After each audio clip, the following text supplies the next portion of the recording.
Hey, this is Nancy Scott with Masterpiece Quilting, and a lot of you have been asking about the cutting tables, cabinets that I've got in the studio. So I want to go through real quick how we assembled these. What I have is two base cabinets. So think about in your kitchen, you have bottom cupboards. That's what these are. So we've got one of them here. Here's one base cabinet. Here's the seam. And then here's the second base cabinet. And I've got those back to back. So basically butted or back to back together. And we started out with that, and then we screwed them together so they're affixed and put a little bit of extra wood bracing in there. And as we were doing this, kind of walk around, we've got the kitchen cupboard drawers and doors, if you want to think that way, are right here. So I've got my pull-out bottom cupboard.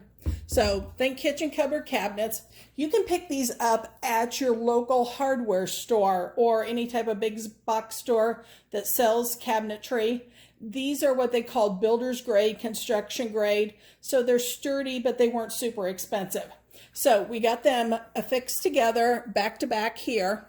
And we were doing them upside down to start with. So we had them upside down on the bottom down here. Kind of zoom in for everybody. We've got a 3/4 inch plywood board that once we got them put together, I actually had the guys at the hardware store. I have the most amazing hardware store guys. They are so wonderful. Anyway, they cut that to the exact size that I needed. We screwed that onto the bottom, and then we came in with casters underneath, and I've got locks on those casters. So then we flipped all of that upside down. And then for the top, let me back up a little bit so you can see it. The top is basically kitchen countertop. It's a laminate, no marble, no granite, I know, not the fun stuff. But anyway, just a basic top. We went 48 by 48. So you're going to see a little bit of an overhang right here. Think about your kitchen island. That's what the concept is, so that I've got a big work surface. It overhangs, and then I can bring the chair in and sit underneath that. So if I need to sew, I can do that, or if I just want to sit while I'm pressing, and I can configure this any possible direction that I want to. I've got my cutting mat up here. I've got an ironing board. Lots of times I've got my big ironing board. Yes, I know it's been used a lot. It's looking kind of yucky right now, but the big ironing board goes across up here. And I can use this for an ironing surface. I can use it for a cutting surface, a layout surface. I can stick my laptop up there, anything I want. And I actually have two of these. And with the wheels, we can roll them together. And then I end up with a 4 by 8 foot surface, which is great if you've got to cut out anything great, big, and huge. So I know I described on a couple feeds on Facebook or comments, I tried to describe what they were in words, and people just weren't getting it.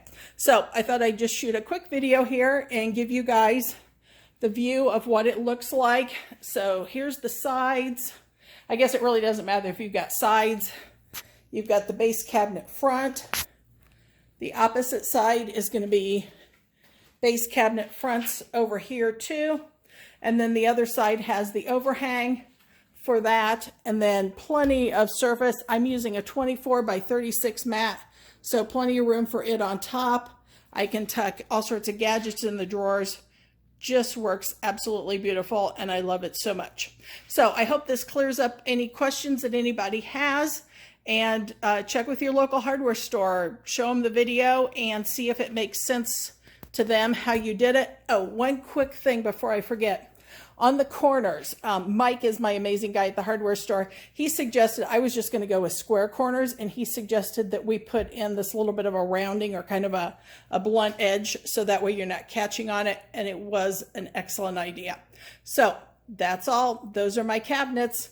Thanks again. I'm Nancy Scott with Masterpiece Quilting.